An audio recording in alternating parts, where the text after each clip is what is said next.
नमस्कार दोस्तों। स्वागत है आपका आपके अपने YouTube channel target with Teja पे। तो कैसे हैं आप सब दोस्तों? आशा करता हूँ आप सब स्वस्थ और मस्त होंगे। चलिए इसी क्रम में शुरू करते हैं आज के एसएससी जीडी के पीवाई की क्वेश्चंस, जिसमें हम कवर करते हैं जीके और जीएस का पार्ट। इसी क्रम में आज आपका प्रैक्टिस सेट नंबर 9 है। ठीक है दोस्तों, चलिए प्रश्न पहला प्रश्न देखते हैं।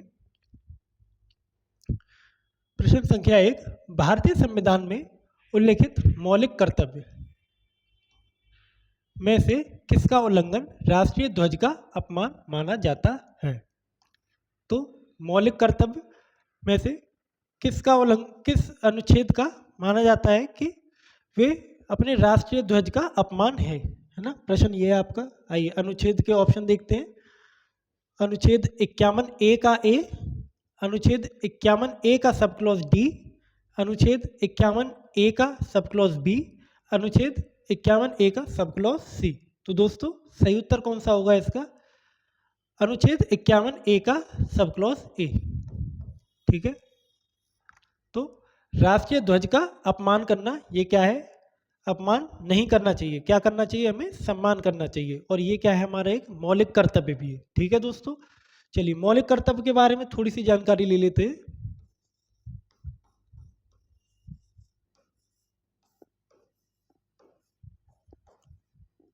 मौलिक कर्तव्य, ठीक है दोस्तों, कहाँ से किस देश से लिए गए हैं? आपके रूस से लिए गए। ठीक है, ठीक है दोस्तों। कब अपनाए गए मौलिक कर्तव्य? दोस्तों जब संविधान शुरू हुआ था हमारा, या मूल संविधान का हिस्सा नहीं है, जब वर्ष 1976 में 42वें संविधान संशोधन द्वारा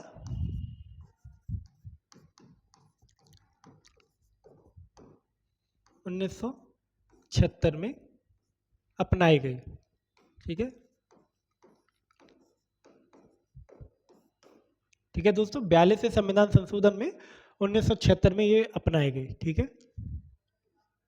भाग की बात करें, भाग कौन सा है? तो भाग है आपका 4 का, या ए, फोर्थ ए, ये इसका भाग है। अनुच्छेद है दोस्तों इसके 51 का, ये इसमें अनुच्छेद है। ठीक है, इसी के काफी सारे सब क्लॉज हैं। ठीक है, तो दोस्तों टोटल मौलिक कर्तव्य कितने हमारे? टोटल आपके 11 मौलिक कर्तव्य हैं।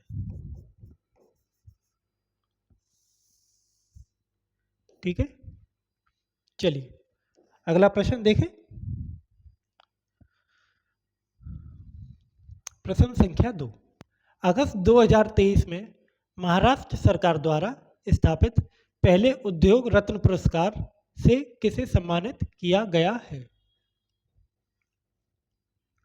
अगस्त 2023 में महाराष्ट्र सरकार द्वारा स्थापित उद्योग रत्न पुरस्कार से किसे सम्मानित किया गया है?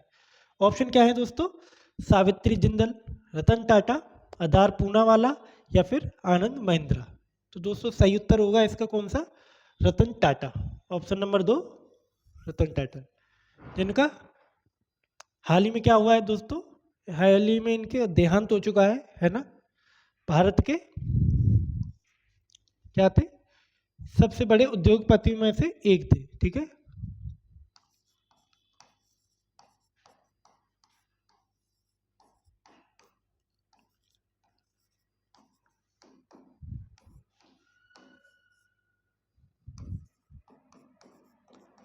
सबसे बड़े उद्योगपति में से एक थे। ठीक है, और किसके चेयरमैन थे ये? टाटा समूह के।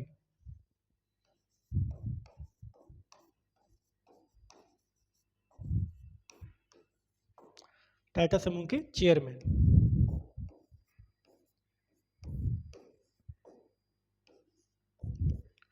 ठीक है दोस्तों, तो रतन टाटा जी को क्या है? उद्योग रत्न पुरस्कार दिया गया है। किसके द्वारा? महाराष्ट्र की सरकार के द्वारा। दोस्तों और नामों पे चर्चा करें तो ये कौन है? अधर पूनावाला, ये आपके सीरम इंस्टीट्यूट के क्या है? चेयरमैन है, सीरम इंस्टीट्यूट।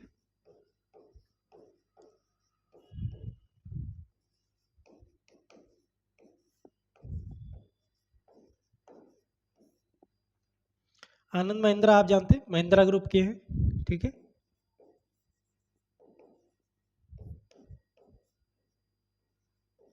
महिंद्रा ग्रुप के हैं। सावित्री जिंदल, ये जिंदल ग्रुप है, ठीक है।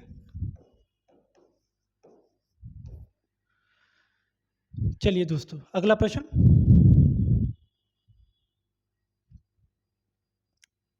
प्रश्न संख्या 3, मातृ पृथ्वी के पुनर्स्थापन, जागरूकता, पोषण और सुधार के लिए प्रधानमंत्री कार्यक्रम पीएम प्रमाण योजना 2023 में शुरू की गई थी। इसका उद्देश्य क्या है? तो ये एक योजना है, पीएम के द्वारा शुरू की गई थी। इसका उद्देश्य क्या है? आइए ऑप्शन देखें। भारत को ऑटोमोबाइल के क्षेत्र में आत्मनिर्भर करना, गरीबों को भोजन प्रदान करना, वैकल्पिक उर्वरकों के उपयोग को बढ़ावा देना और रासायनिक उर्वरकों को संतुलित उपयोग करना। हमारा सही उत्तर होगा दोस्तों ऑप्शन नंबर 3, वैकल्पिक उर्वरकों को उपयोग को बढ़ावा देना और रासायनिक उर्वरकों का संतुलित उपयोग करना। देखिए मतलब क्या है इसका, जो वैकल्पिक उर्वरक है उनका इस्तेमाल करना है, जैसे जैविक खेती होती है, ठीक है।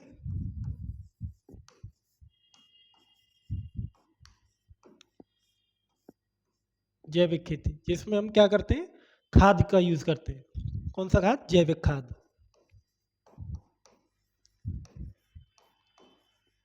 जैविक खाद क्या क्या होता है उसमें?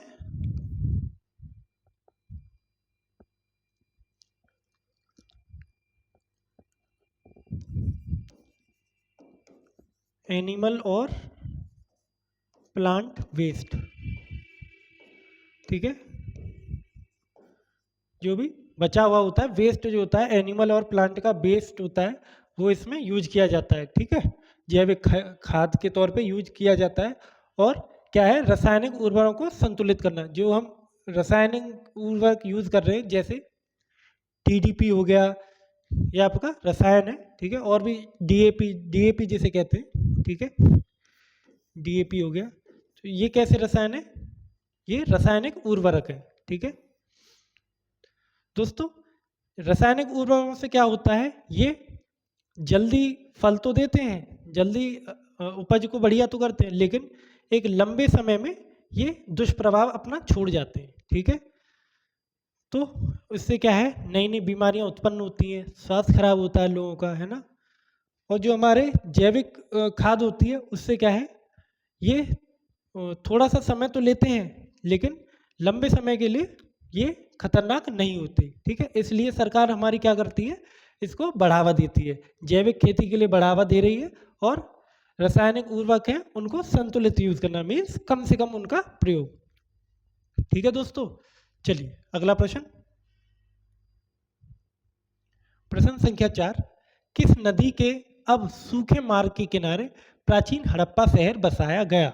तो हड़प्पा शहर आप जानते हैं, किस नदी के सहारे बसाया गया? तो ऑप्शन है आपके गंडक, रावी, कोसी या फिर यमुना।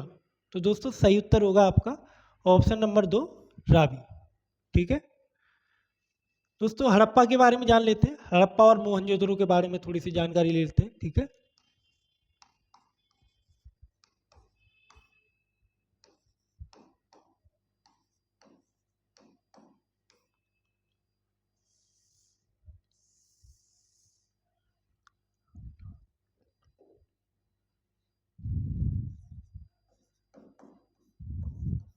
मोहनजोदड़ो और हड़प्पा,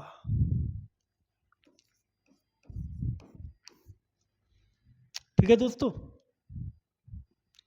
जो पहला शहर जो मिला था वो आपका हड़प्पा मिला था, ठीक है। कब मिला था दोस्तों? 1921 में। किसके द्वारा? दयाराम साहनी के द्वारा,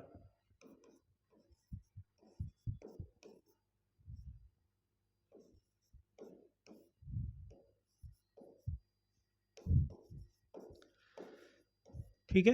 दयाराम साहनी के द्वारा किस नदी के सहारे? तो ये आपकी रावी नदी थी, ठीक है, ठीक है दोस्तों। मोहनजोदड़ो जो है इसकी खोज किसने करी?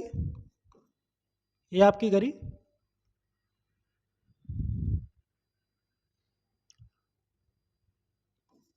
खालदास बनर्जी ने।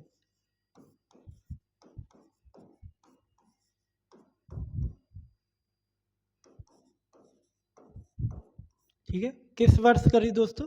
तो ये करी 1922 में। ठीक है दोस्तों, ये सभ्यता कितनी पुरानी है? तो ये सभ्यता लगभग 2000 से 2500 ईसा पूर्व।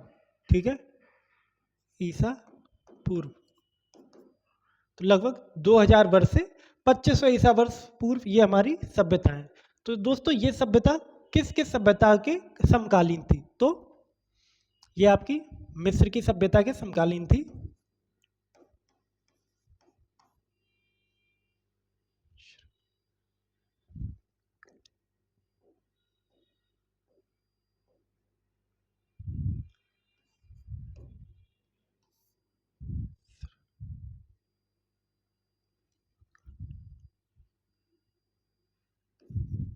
मिस्र, ठीक है, मिस्र सभ्यता की समकालीन थी।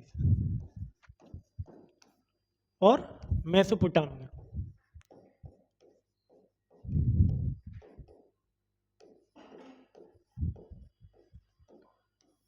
ठीक है, इन दोनों के समकालीन थे। प्रश्न बन सकते हैं।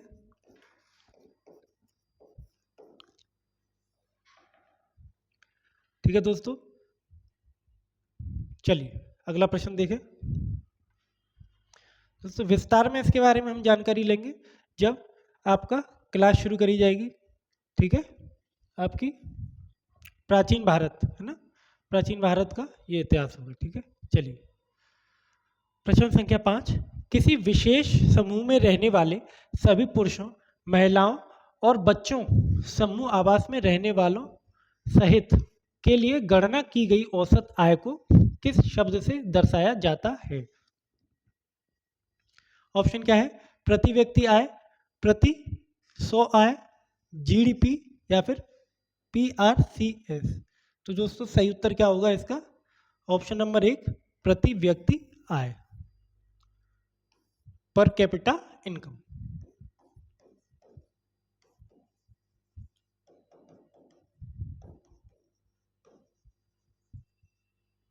है ना दोस्तों?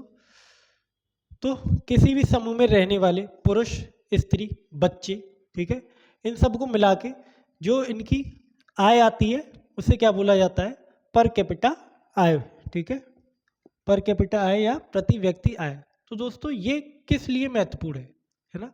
प्रति व्यक्ति आय किस लिए महत्वपूर्ण है? क्या इसका कार्य है? क्या इससे हमें समझने को मिलता है?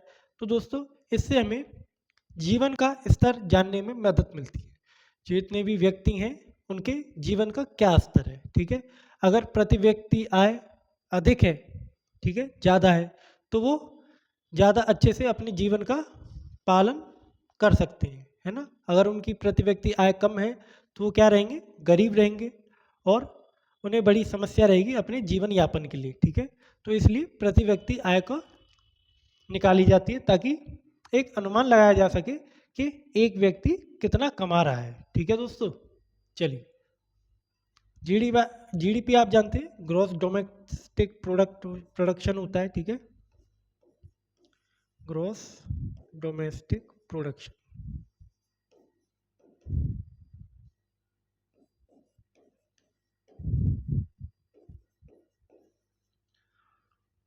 चलिए अगला प्रश्न,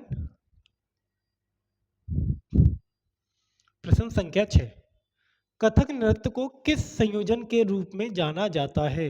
तो कथक नृत्य आपका ये किस किस का संयोजन के रूप में जाना जाता है? तो इसमें बेसिकली क्या क्या किया जाता है ना, किन चीज़ों से मिलकर कथक नृत्य बना है, वे इसके बारे में क्वेश्चन है। आइए ऑप्शन देखें इसके। ऑप्शन 1 केवल संगीत और कथा, ऑप्शन 2 केवल संगीत और नाटक, ऑप्शन 3 केवल संगीत और नृत्य, या फिर ऑप्शन 4 संगीत, नृत्य और कथा। तो दोस्तों सही उत्तर कौन सा होगा इसका? सही उत्तर होगा आपका ऑप्शन नंबर 4। तो दोस्तों कथक जो नृत्य है उसमें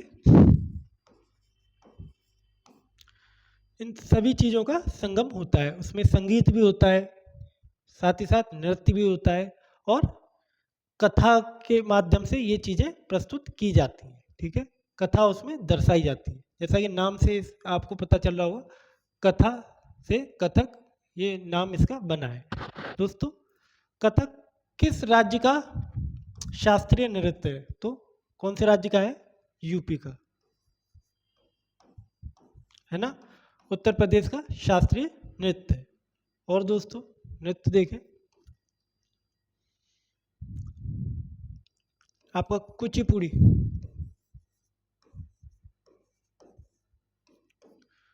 कुचिपुड़ी कौन से देश, कौन से राज्य का है दोस्तों? ये आंध्र प्रदेश का।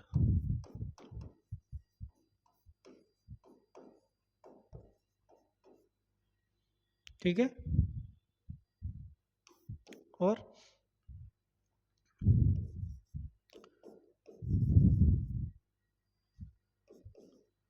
मोहिनी अट्टम,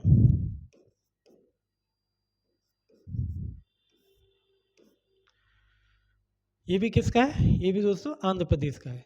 ठीक है, और शास्त्रीय नृत्य देखें,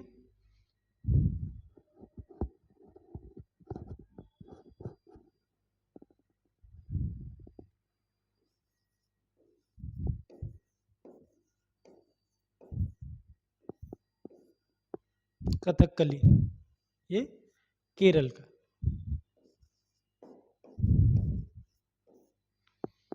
चलिए, तो ये शास्त्रीय नृत्य हो गए आपके।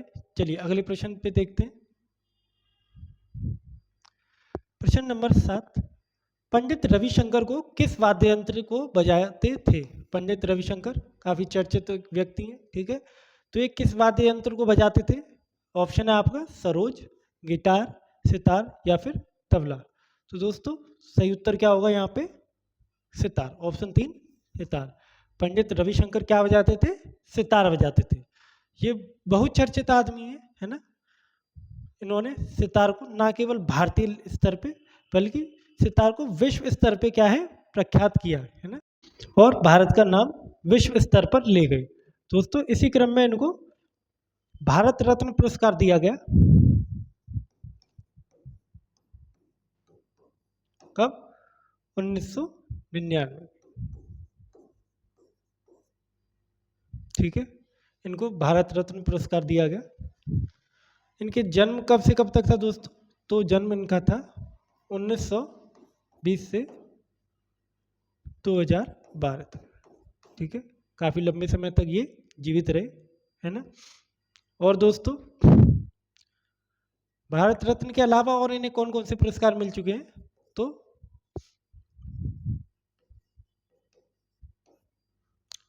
पद्म विभूषण,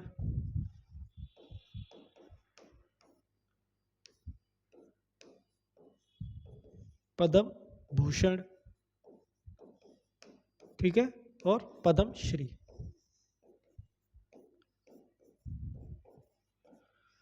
तो भारत के जितने भी ना, ये सभी उच्च श्रेणी के पुरस्कार हैं। ठीक है, सबसे टॉप पुरस्कार है भारत सरकार द्वारा जो कि दिए जाते हैं किसी भी व्यक्ति को, किसी भी नागरिक को जो कि अपने कला के क्षेत्र में या किसी भी क्षेत्र में उत्कृष्ट कार्य करता है, उसको ये पुरस्कार दिए जाते हैं। तो है ना, तो ये ऐसे गिने चुने लोगों में से ये एक थे जिन्हें ये सभी पुरस्कार मिले हैं। ठीक है दोस्तों, चलिए आइए अगला प्रश्न देखते हैं। प्रश्न संख्या 8, निम्नलिखित में से कौन सा भारत के सर्वोच्च न्यायालय द्वारा यानी कि सुप्रीम कोर्ट के द्वारा जारी किया जाने वाला रिट नहीं है?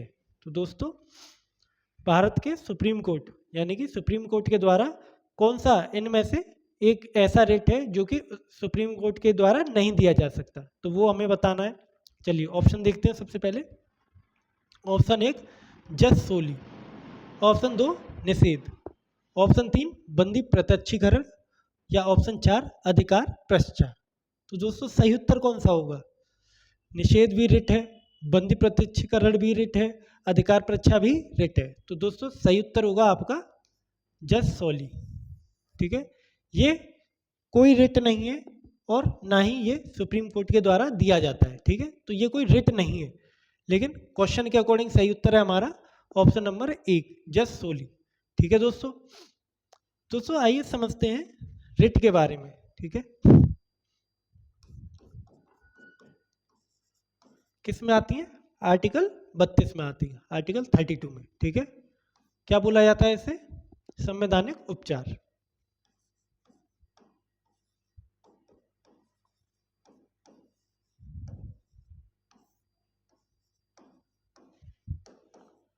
संवैधानिक उपचार, आर्टिकल 32।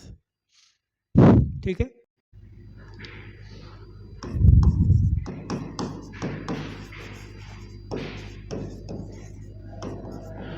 बी आर अम्बेडकर साहब ने संवैधानिक उपचार को दोस्तों क्या माना था? भारतीय संविधान की आत्मा माना था। इंपॉर्टेंट क्वेश्चन है।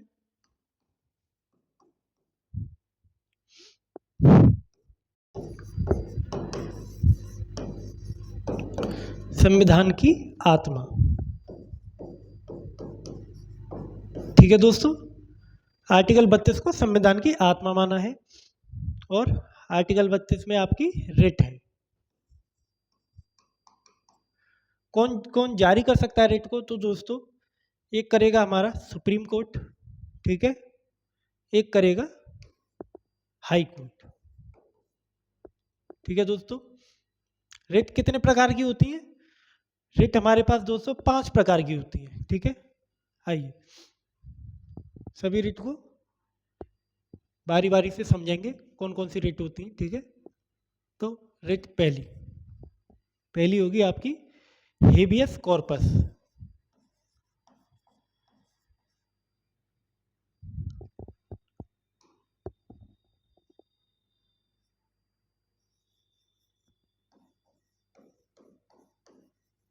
दोस्तों ये लैटिन शब्द है। ठीक है, हेबियस कॉर्पस, बंदी प्रत्यक्षीकरण।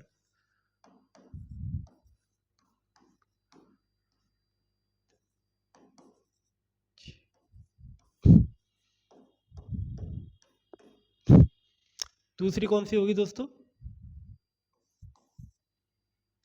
मैंडमस।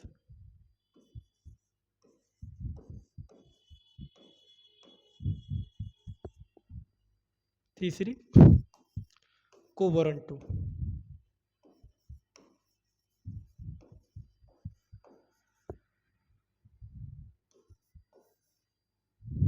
तीसरी सर्ट्यूरी। पांचवी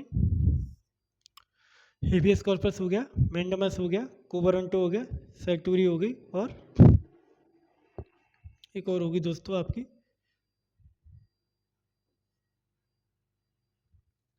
एक रिट और होगी आपकी, चलिए उसे हम आपकी जब पॉलिटी की क्लास होगी उसमें सारी रिटों को विस्तार से समझाएंगे। ठीक है दोस्तों, चलिए प्रश्न संख्या 9, राधा श्रीधर निम्नलिखित में से किस शास्त्रीय नृत्य से जुड़ी है? तो ना, हाँ, ये हमारी राधा श्रीधर कौन से शास्त्रीय नृत्य से जुड़ी हुई है? तो इसका उत्तर क्या है? आइए ऑप्शन देखें। शास्त्रीय, भारतनाट्यम, कथक या फिर मणिपुरी। तो दोस्तों सही उत्तर इसका होगा ऑप्शन नंबर 2, भारतनाट्यम। ठीक है, भारतनाट्यम नृत्य से ये जुड़ी हुई है। दोस्तों भारतनाट्यम किस राज्य का है? तो ये आपका तमिलनाडु का है।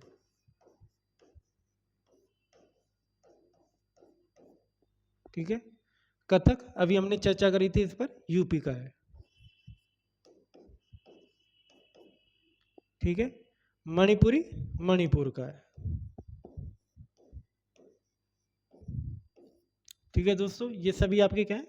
शास्त्रीय नृत्य है। चलिए अगला प्रश्न, प्रश्न संख्या 10, साइमन कमीशन भारत में डैश में आया? तो साइमन कमीशन था, ये भारत में कब आया? ऑप्शन क्या है आपके? 1931, ऑप्शन 2 1919, ऑप्शन 3 1922 या फिर ऑप्शन 4 1928। तो दोस्तों सही उत्तर कौन सा होगा इसका? Option number 4 1928। साइमन कमीशन कब आया? 1928 में आया। ठीक है दोस्तों,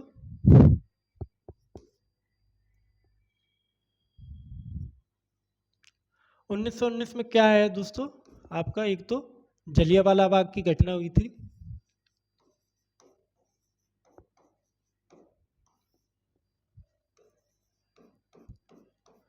और रोलेक्ट एक्ट आया था, ठीक है।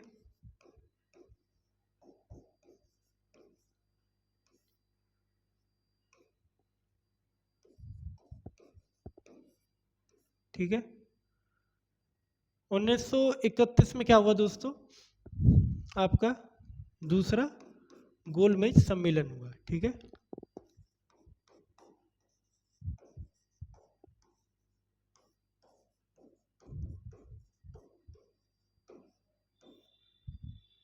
ठीक है दोस्तों साइमन कमीशन किस लिए था, आपको बताऊं। साइमन कमीशन,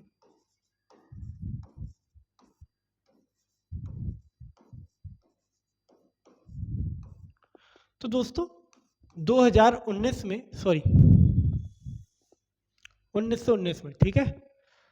एक और चीज़ हुई थी 1919 में, चलिए वो मैं यहाँ लिख देता हूँ, यहाँ बता देता हूँ आपको। 1919 में एक एक्ट आया था, एक्ट 1919, मार्टिन चैम्सफोर्ड एक्ट।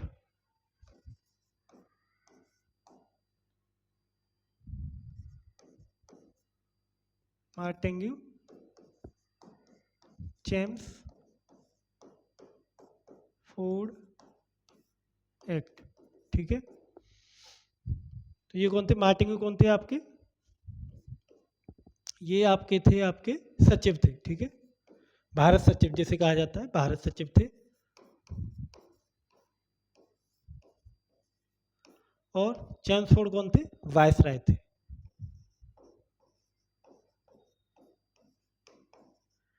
ठीक है दोस्तों, ये एक एक्ट आया था, मार्टिन चैम्सफोर्ड एक्ट, ठीक है। तो उस समय पे भारत में प्रत्येक 10 वर्ष पे एक्ट आया करते थे, ठीक है। 1909, 1919 ऐसे ही प्रत्येक 10 वर्ष पे एक्ट आते थे, ठीक है। तो इस एक्ट की समीक्षा करने के लिए, है ना, समीक्षा करने के लिए, समीक्षा के लिए कौन सा आपका कमीशन आया, साइमन कमीशन आया समीक्षा करने के लिए, ठीक है। कमीशन, ठीक है, साइमन कमीशन आया। तो भारत के लोगों ने, जितने भी भारत के क्रांतिकारी थे या स्वतंत्रता सेनानी थे, उन्होंने क्या किया, इस एक्ट का विरोध किया। तो दोस्तों क्यों विरोध किया, क्यों इसका विरोध किया, क्योंकि इसमें एक भी आपका भारतीय शामिल नहीं था, ठीक है। कोई भी इसमें भारतीय शामिल नहीं था, सारे कौन थे, इंग्लैंड से आए हुए विदेशी थे, ठीक है। विरोध, भारतीय शामिल नहीं, या कोई भारतीय नहीं।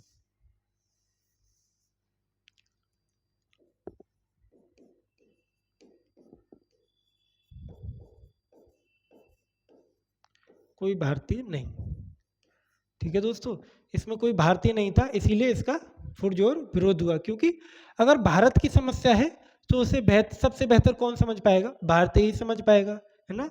इसी का विरोध करते हुए साइमन गो बैक का नारा दिया गया, ठीक है। Simon go back,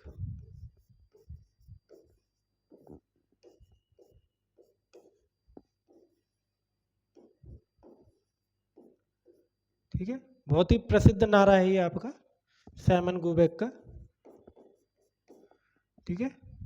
Simon go back का नारा दिया गया। चलिए अगला प्रश्न देखें दोस्तों। मॉडर्न हिस्ट्री जब कराई जाएगी आपकी, ठीक है, तब ये आपका सारी चीज़ें और अच्छे से मैं आपको क्लियर कर दूंगा, है ना। आइए अगला प्रश्न 11, गरीबी रेखा से नीचे रहने वाली आबादी का अनुपात गरीबी या डैश कहलाता है। तो दोस्तों जो भी गरीबी रेखा से नीचे रहने वाले होते हैं उनका अनुपात क्या कहा जाता है। आइए ऑप्शन देखें, आय असमानता सूचकांक, हेड काउंट अनुपात, सामाजिक आर्थिक गुणांक, या फिर जिनी गुणांक। तो दोस्तों सही उत्तर इसका कौन सा होगा, ऑप्शन नंबर 2, हेड काउंट अनुपात इसका सही उत्तर होगा, ठीक है।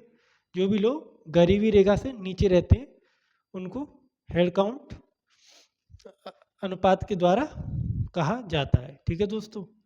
तो भारत सरकार गरीबों के लिए अलग अलग स्कीम चलाती है, जिससे क्या है, गरीबों का जीवन स्तर क्या है, ऊपर हो सके, है ना, वो भी समाज में बराबर आ सकें और अपने अधिकारों को अच्छे से ले सके।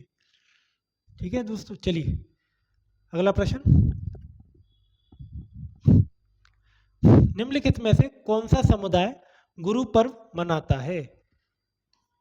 ठीक है, 4 समुदाय यहाँ पर दिए गए हैं। ऑप्शन ए 1 है हिंदू, ईसाई, सिख या फिर पारसी। तो दोस्तों कौन सा समुदाय है जो गुरु पर्व मनाता है? तो सही उत्तर कौन सा होगा? ऑप्शन नंबर 3, सिख धर्म। सिख धर्म क्या मनाता है? गुरु पूर्व। ठीक है दोस्तों, सिख धर्म के बारे में थोड़ी सी जानकारी लेते हैं। सिख धर्म किसके द्वारा शुरू किया गया? तो गुरु नानक देव जी के द्वारा।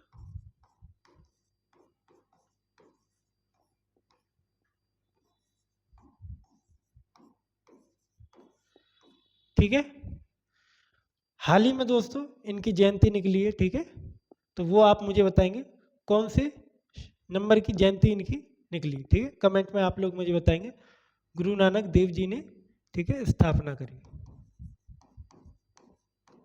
ठीक है, इसमें क्रम से कितने गुरु आते हैं? 10 गुरु आते हैं। ठीक है,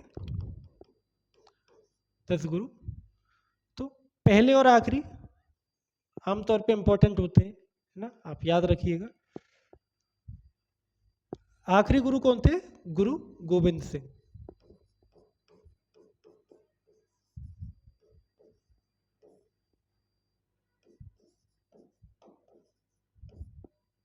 ठीक है, गुरु गोविंद सिंह जी। तो ये 10वें थे, यानी कि आखिरी, है ना। इन्होंने क्या दिया? 5 का दिए। 5 का कौन कौन से? गंगा,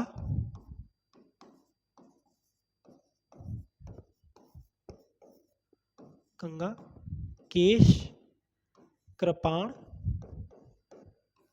ठीक है,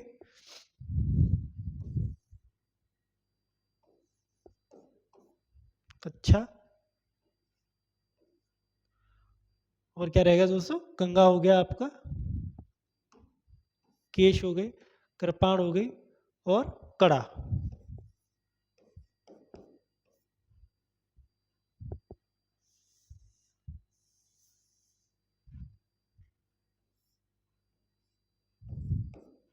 तो 5 ककाड़, 5 ककाड़, ये किसके द्वारा? आपके 10वें गुरु गुरु गोविंद सिंह जी के द्वारा दिए गए। इनका जन्म पूछ लेता है दोस्तों, जन्म कहाँ हुआ था इनका? जन्म पटना में, पटना बिहार, जिसे पटना साहिब के नाम से भी जाना जाता है। ठीक है दोस्तों, और इन्होंने खालसा की स्थापना करी। ठीक है, खालसा।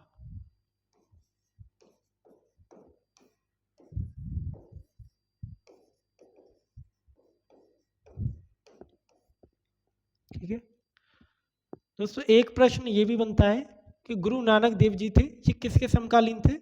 तो ये बाबर के समकालीन थे, बाबर के समकालीन।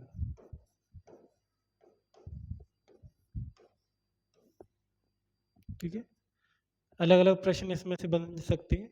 ठीक है, ये आप जरूर याद करिएगा, 5 ककार। ठीक है, चलिए अगला प्रश्न देखें। दोस्तों क्लास कैसी लग रही है आपको? आप जरूर हमें कमेंट में बताइए। चलिए अगला प्रश्न, प्रश्न संख्या 13। भारतीय खिलाड़ी अंजुम चोपड़ा किस खेल से जुड़ी हैं? भारतीय खिलाड़ी अंजुम चोपड़ा किस खेल से जुड़ी हैं?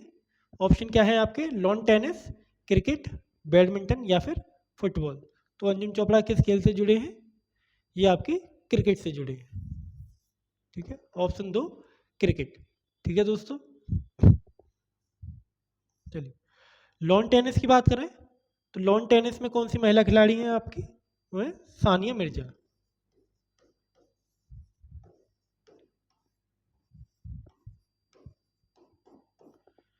ठीक है। बैडमिंटन की बात करें तो बैडमिंटन में आपकी कौन कौन सी महिला खिलाड़ी हैं? तो वो है आपकी पीवी सिंधु है आप तो एक तो,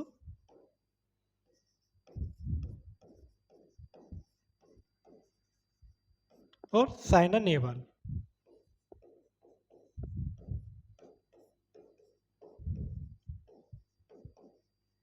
ठीक है, ये कुछ महत्वपूर्ण है।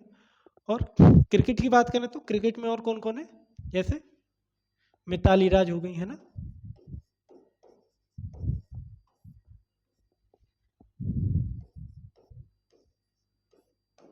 या हरमनप्रीत कौर।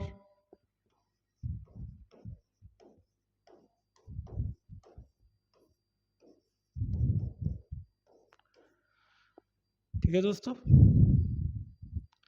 दोस्तों एक खबर और है कि भारतीय महिला खिलाड़ियों ने क्या जीता है? एशिया कप जीता है। ठीक है, ये करंट की न्यूज़ है आपकी, एशिया कप जीता है। ठीक है,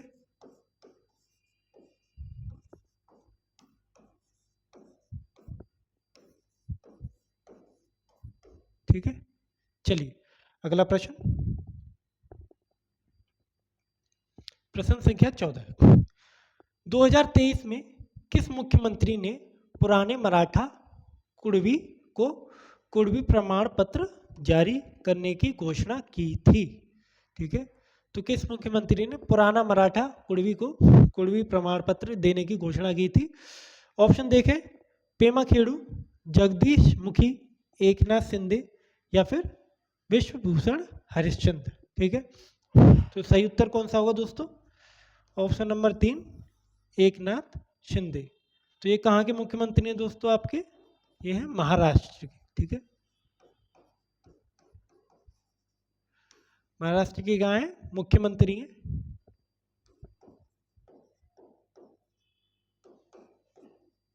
ठीक है, राजधानी क्या है? मुंबई इसकी राजधानी है।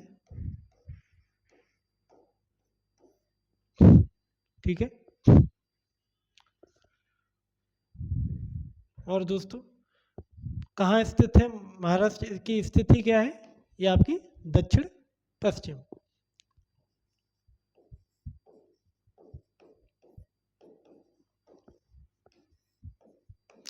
दक्षिण पश्चिमी राज्य है आपका महाराष्ट्र। ठीक है दोस्तों, चलिए अगला प्रश्न देखें। 15, 2023 में फीफा अंडर 17 विश्व कप की मेजबानी किस देश ने की थी? तो 2023 में फीफा अंडर 17 विश्व कप की मेजबानी किस देश के द्वारा की गई? ऑप्शन है आपका स्पेन, पुर्तगाल, जापान, या फिर इंडोनेशिया।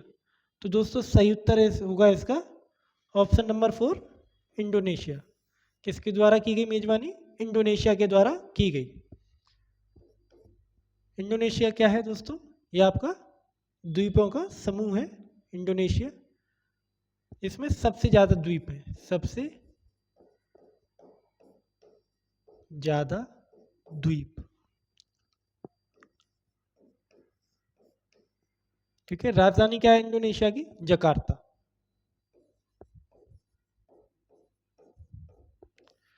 जकार्ता इसकी क्या है? कैपिटल। ठीक है, राजधानी।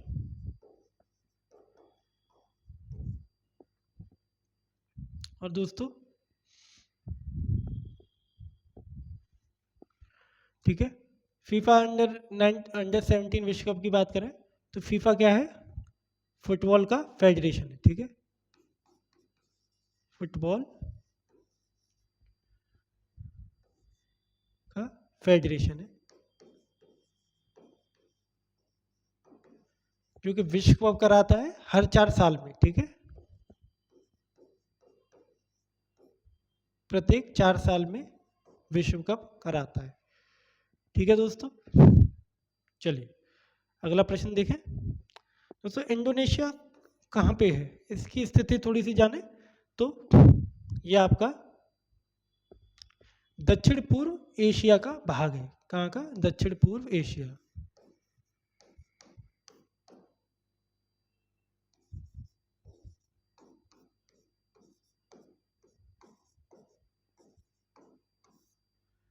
ठीक है, दक्षिण पूर्व एशिया का भाग है और जिसमें आसियान कंट्री में ये आता है। ठीक है, आसियान।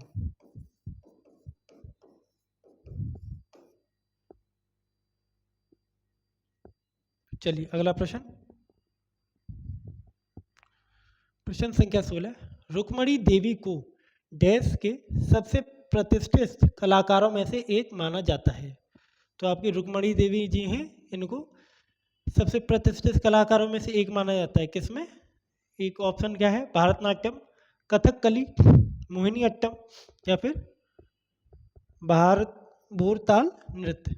तो दोस्तों सही उत्तर कौन सा होगा इसका? सही उत्तर होगा आपका ऑप्शन नंबर 1, भारतनाट्यम। रुक्मणी देवी जी को भारतनाट्यम के लिए सबसे प्रसिद्ध कलाकार माना जाता है ना। भारतनाट्यम पे हमने चर्चा करी थी, है ना। कहाँ का? ये तमिलनाडु का है। ठीक है दोस्तों, ये सभी क्या है आपके शास्त्रीय नृत्य हैं। चलिए अगला प्रश्न, निम्न में से कौन एक कृषि वैज्ञानिक है जिसने भारत में हरित क्रांति में महत्वपूर्ण भूमिका निभाई? ठीक है, हरित क्रांति ने महत्वपूर्ण भूमिका निभाई।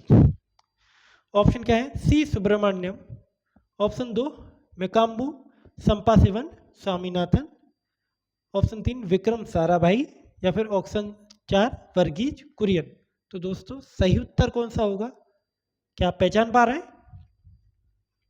सही उत्तर होगा ऑप्शन नंबर 2 मुकाम्बू संपाशिवन स्वामीनाथन, यानी कि MS स्वामीनाथन।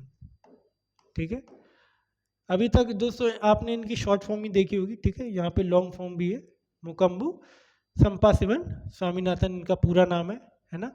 तो किसके जनक माने जाते हैं दोस्तों? ये भारत में हरित क्रांति के जनक माने जाते हैं।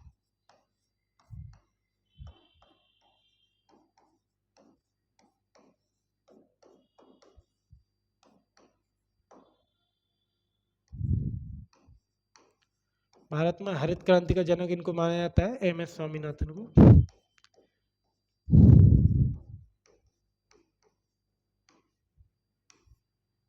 ठीक है दोस्तों, और हरित क्रांति कब से चालू हुई थी?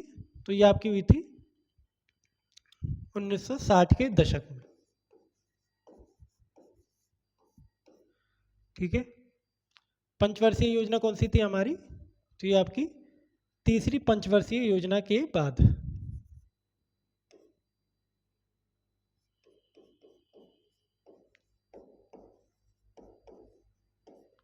ठीक है, तीसरी पंचवर्षीय योजना के बाद शुरू हुई थी। ठीक है, हरित क्रांति क्यों? क्योंकि भारत में खाद्यान्न की क्या हो पड़ी थी दोस्तों? कमी हो गई थी। तो खाद्यान्न का संकट दूर करने के लिए डॉक्टर MS स्वामीनाथन ने भारत में हरित क्रांति की शुरुआत करी। हरित क्रांति को और किस नाम से जाना जाता है? तो कृषि क्रांति के नाम से भी जाना जाता है,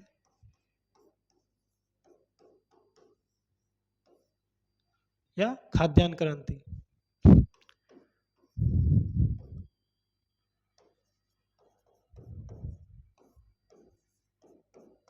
खाद्यान्न क्रांति। ठीक है, विक्रम साराभाई जी कौन है? ये आपके जो आपका रिसर्च होती है स्पेस के क्षेत्र में। ठीक है,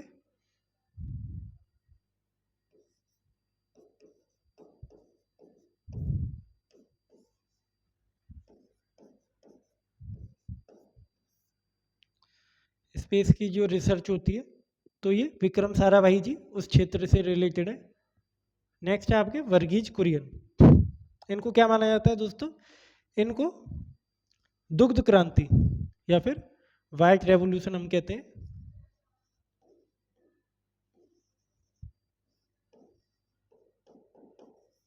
क्रांति का जनक।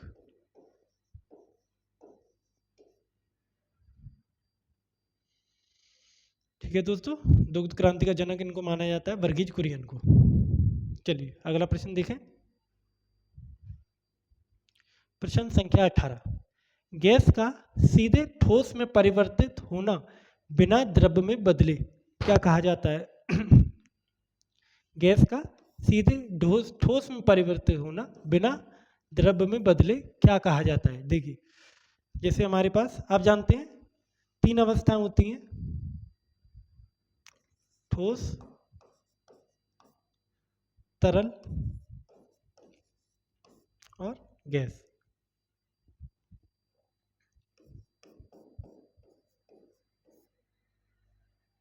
ठीक है, कोई भी चीज़ होती है, कोई भी मटेरियल होता है, तो वो क्या होता है, पहले जैसे पानी का एग्जाम्पल लेते हैं ना, पानी पहले क्या होगा दोस्तों, बर्फ होता है। ठीक है, ठोस अवस्था में ये क्या होगा, बर्फ होगा। ठीक है, तरल अवस्था में पानी होगा। ठीक है,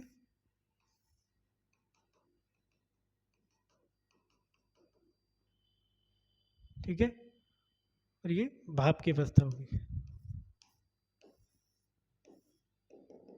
ये क्या हो गया, भाप हो गया आपका। ठीक है, यदि पानी बिना लिक्विड हुए, बिना तरल हुए सीधे गैस की अवस्था में आ जाए, ठीक है, तब उसे क्या कहेंगे? तो यहाँ पे क्वेश्चन है हमारा, सीधे ठोस में परिवर्तित होना बिना द्रव्य की, तो यहाँ पे उल्टा है।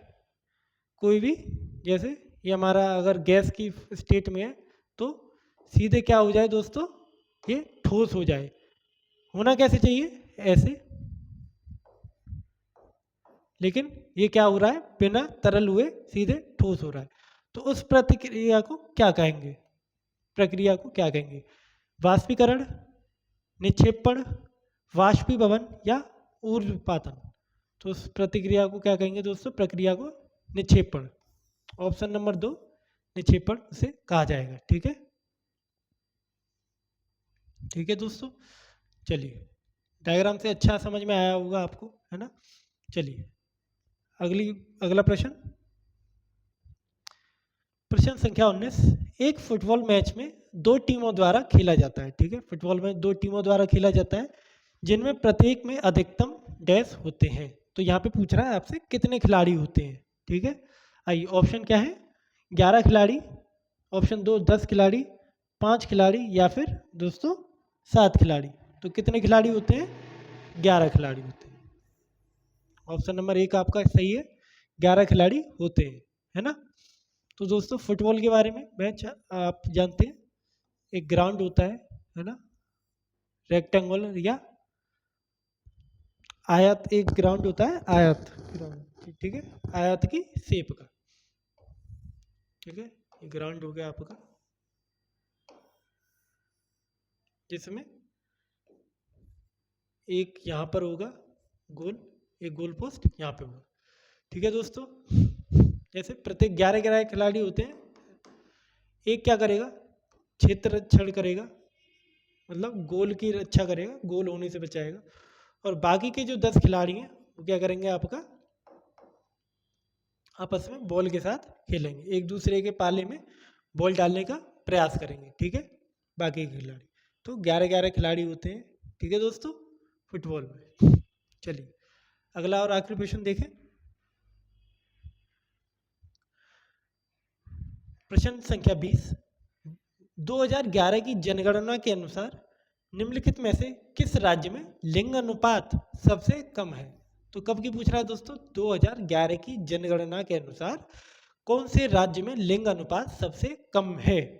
यहाँ पे हमारे ऑप्शन है, तमिलनाडु, आंध्र प्रदेश, मध्य प्रदेश, या फिर ऑप्शन 4 राजस्थान। तो दोस्तों, सही उत्तर कौन सा होगा? यहाँ पे जो ऑप्शन है, इसमें से सही उत्तर कौन सा होगा हमारा? Option number 4 Rajasthan. ठीक है दोस्तों, राजस्थान में क्या है, सबसे कम लिंग अनुपात है, किसके अकॉर्डिंग? इन 4 ऑप्शन के अकॉर्डिंग। तो कितना लिंग अनुपात है?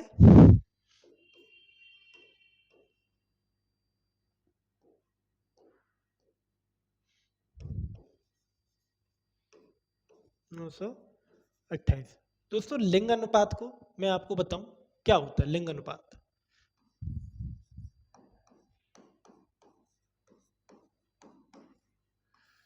लिंग अनुपात का मतलब ये है कि प्रत्येक 1000 पुरुषों पर, प्रत्येक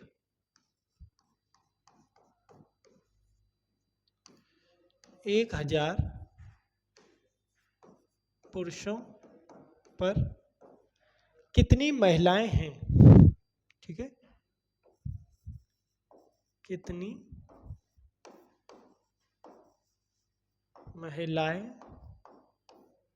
हैं? जैसे हमने बात करी राजस्थान की, ठीक है, राजस्थान में कितने पुरुष हैं? तो पुरुष हैं आपके 1000, ठीक है, तो महिलाएं कितनी हैं? 928 महिलाएं। ठीक है दोस्तों, यानी कि 1000 अगर पुरुष हैं तो 928 महिलाएं। तो महिलाओं की स्थिति क्या है, संख्या क्या है, कम है ना। भारत की बात करें, भारत में क्या स्थिति है?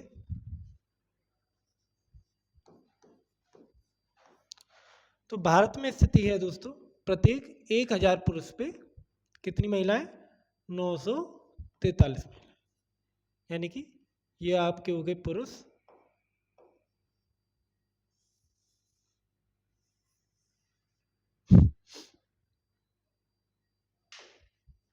तो पुरुष हो गए, ये महिलाएं हो गई। ठीक है, ठीक है दोस्तों, देखिए सरकार का या भारतीय सरकार का या किसी भी सरकार का निरंतर ये प्रयास होता है कि पुरुष और महिलाओं की क्या है, समानता बनी रहे, है ना। क्योंकि अगर असमानता होती है तो ये समाज के लिए अच्छी बात नहीं है। तो इसके लिए सरकार नियमित रूप से अलग अलग पहल चलाती रहती है, जैसे बेटी बचाओ आंदोलन या बेटी बचाओ योजना, और महिला सशक्तिकरण के लिए अलग अलग योजनाएं भारत सरकार द्वारा निरंतर चलाई जाती हैं। ठीक है दोस्तों, चलिए इसी के साथ आज की क्लास आपकी समाप्त होती है। क्लास आपको कैसी लगी आप ज़रूर बताइए। किसी भी क्वेश्चन में अगर आपकी कोई भी प्रॉब्लम है तो आप हमें उसमें कमेंट के माध्यम से भी बता सकते हैं।